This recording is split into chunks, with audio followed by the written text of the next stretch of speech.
साथियों नमस्कार, स्वागत है आप सभी का एक बार फिर से हमारे यूट्यूब चैनल पर और फेसबुक पेज पर। जैसा कि आप सभी को पता है 69,000 शिक्षक भर्ती के आरक्षण मामले की कल सुप्रीम कोर्ट में सुनवाई होने वाली थी। सारी तैयारियां पूरी हो चुकी थी। ओबीसी वर्ग यानी कि आरक्षण पीड़ित की तरफ से तैयारी पूरी थी कल सुप्रीम कोर्ट में सुनवाई को लेकर। वहीं हमारे सामान्य वर्ग के जो अभ्यर्थी हैं जो इस भर्ती में चयनित है उनकी तरफ से भी तैयारी पूरी थी और उम्मीद था कि कल सरकार इस मामले पर कोर्ट में उपस्थित होकर अपना प्रपोजल देगी और 69,000 शिक्षक भर्ती का जो ये आरक्षण मामला है वो निस्तारित हो जाएगा। लेकिन एक बड़ा चमत्कार हो चुका, जैसा कि आप सभी को उम्मीद भी नहीं था, ना आरक्षित वर्ग के अभ्यर्थियों को उम्मीद था, ना सामान्य वर्ग के अभ्यर्थियों को उम्मीद था। क्योंकि पिछले 1 साल से जहां सरकार सुप्रीम कोर्ट में नहीं पहुंच रही थी बार-बार कोर्ट के कहने के बावजूद, वहीं खुद से अचानक आज सुबह ही सरकार ने कोर्ट में केस मेंशनिंग को लेकर एक नोटिस, एक एप्लीकेशन मूव कराया। यानी कि सरकार खुद चाहती थी इस मामले पर पैरवी करना। तो सुबह के डेट में कोर्ट में मेंशनिंग कराया गया। किसी कारण सरकार ने उस मेंशनिंग में हाजिर नहीं हुई और फिर दोपहर को लगभग 12:51 पर सरकार ने दोबारा अपने केस को मेंशनिंग कराया और सरकार ने मेंशनिंग कराते हुए माननीय जज साहब से यह निवेदन किया कि 69,000 शिक्षक भर्ती के आरक्षण मामले में पिछले 4 फरवरी को जो सुनवाई हुई थी, जो जजमेंट सरकार कोर्ट ने पारित किया था कि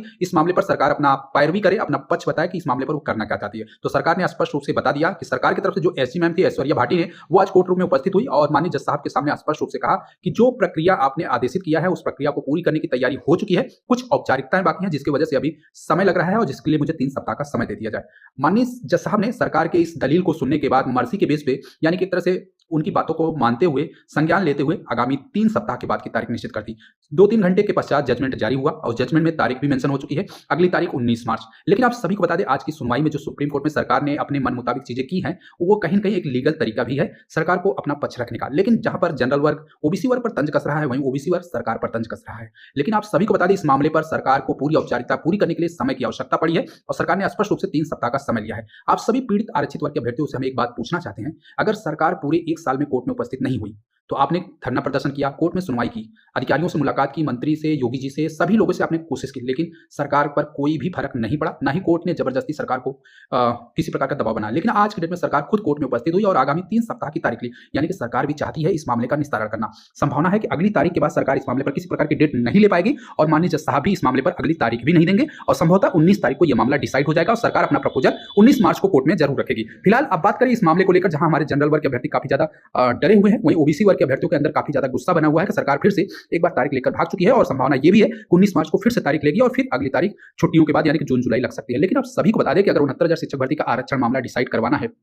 तो हमारे जितने भी आरक्षित वर्ग के अभ्यर्थी जो एक दूसरे पर तंज कस रहे हैं, एक दूसरे को आरोपित कर रहे हैं, उनको जब तक एक मंच पर नहीं आएंगे, एक दूसरे का सपोर्ट नहीं करेंगे, तो कहीं न कहीं उनको इस प्रकार की समस्या देखने को मिलेगी। क्योंकि जहां पर फूट रहता है वहां पर आपको सफलता नहीं मिल सकती। जहां संगठन रहता है, जहां एकता रहती है, वहीं सफलता मिलती है। आपको एग्जाम्पल के तौर पर बता दें, 12,460 में 0 जनपद और 51 जनपद के जो आपसी लीडर थे वो एक दूसरे से लड़ते रहे और संभावना 6 सालों तक ये मामला डिसाइड नहीं हुआ। लेकिन जैसे ही 2024 में दोनों लीडर ने एक मंच पे आना शुरू किया, क्योंकि लड़ाई सरकार से थी, सरकार को काउंसलिंग कराना है, सरकार को नौकरी देना है, तो आपस में लड़ने से कुछ नहीं होगा जब तक सरकार इस मामले पर हस्तक्षेप नहीं करेगी। तो 2024 में 12,460 शिक्षक भर्ती के दोनों लीडर ने संभवतः मिलकर सरकार से पैरवी करने की उम्मीद की और कोशिश की और परिणाम यही निकला कि 22 दिनों में 12,460 शिक्षक भर्ती की लगातार सुनवाई हुई और नियुक्ति पत्र पाकर वो लगभग 1 साल से नौकरी भी कर रहे हैं। तो वही चीज अगर 69,000 में हमारे 19,000 के जो आरक्षित पीड़ित वर्ग के अभ्यर्थी जो 6800 पर तंज कसते रहते हैं और 6800 के लीडर केवल और केवल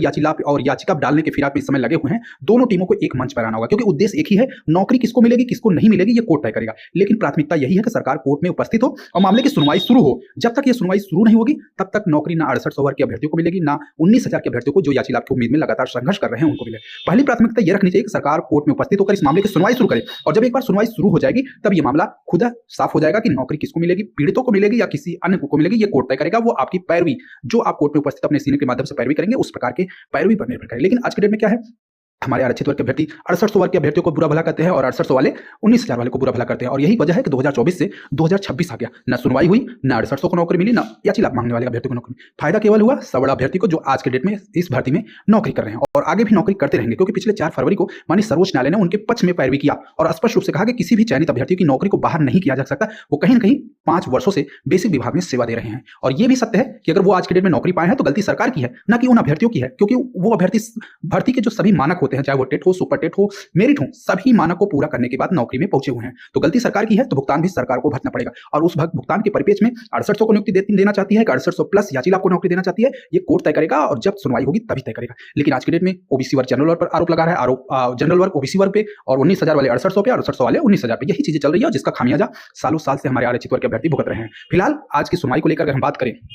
तो हमारे जितने भी ओबीसी वर्ग के लीडर हैं, चाहे वो 6800 के हों, चाहे 19,000 के वर्ग के हों, दोनों वर्ग के अभ्यर्थियों में काफी ज्यादा गुस्सा है, उबाल है और एक तरह से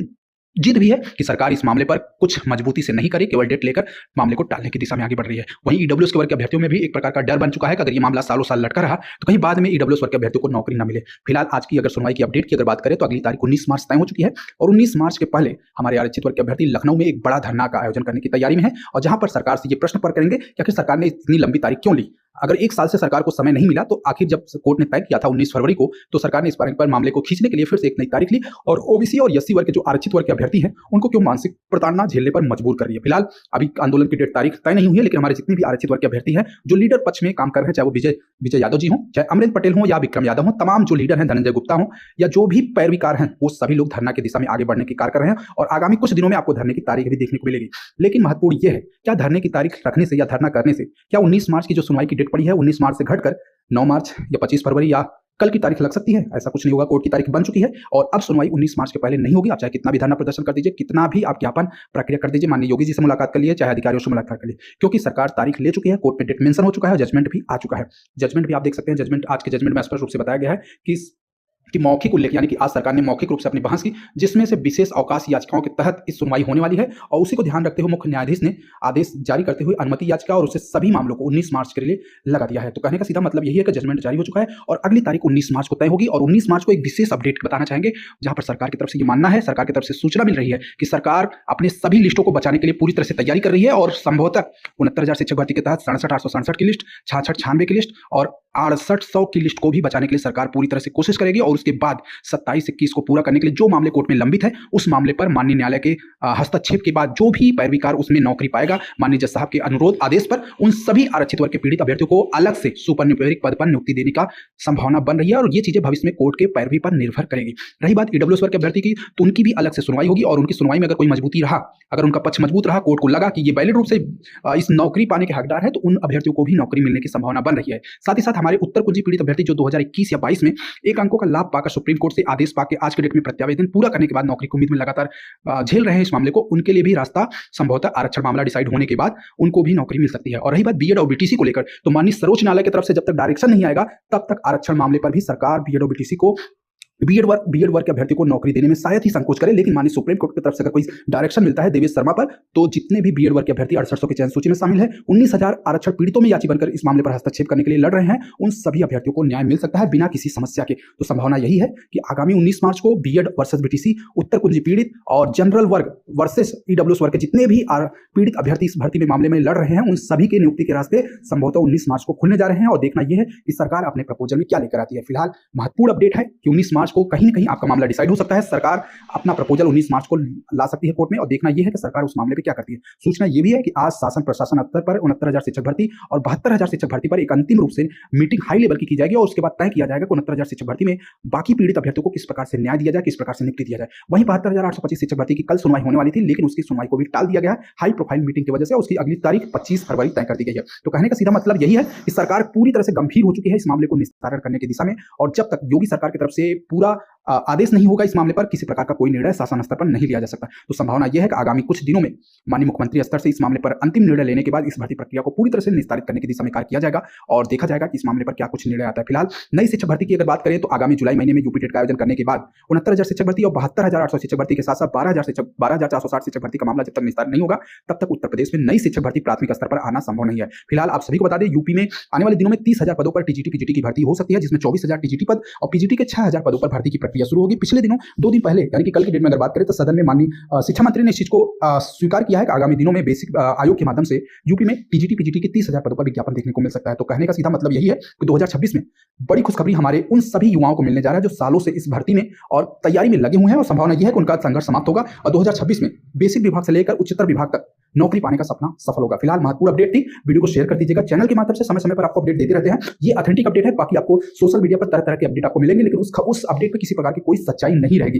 क्योंकि जहां ओबीसी वर्ग के अभ्यर्थी याची बनाने में मशगूल है तो वहीं जनरल वर्ग के अभ्यर्थी भी याची बनाकर कहीं कहीं अपने वर्ग के अभ्यर्थियों के साथ विश्वासघात कर रहे हैं। फिलहाल याची बनाना एक अच्छी बात है, कोर्ट में पैरवी करने के लिए अधिवक्ताओं की आवश्यकता पड़ती है, लेकिन जो कोर्ट में सुनवाई हो उसकी भी सही तरीके से जानकारी अपने याचियों को देना भी एक मूल कर्तव्य होता है। फिलहाल अपडेट इतना ही था, वीडियो को शेयर कर दीजिएगा। समय समय पर आपको अपडेट देते रहेंगे। बाकी सोशल मीडिया पर जो भी खबरें हैं उस खबरों पर आप खुद आकलन करिए कि सच्चाई क्या है। धन्यवाद।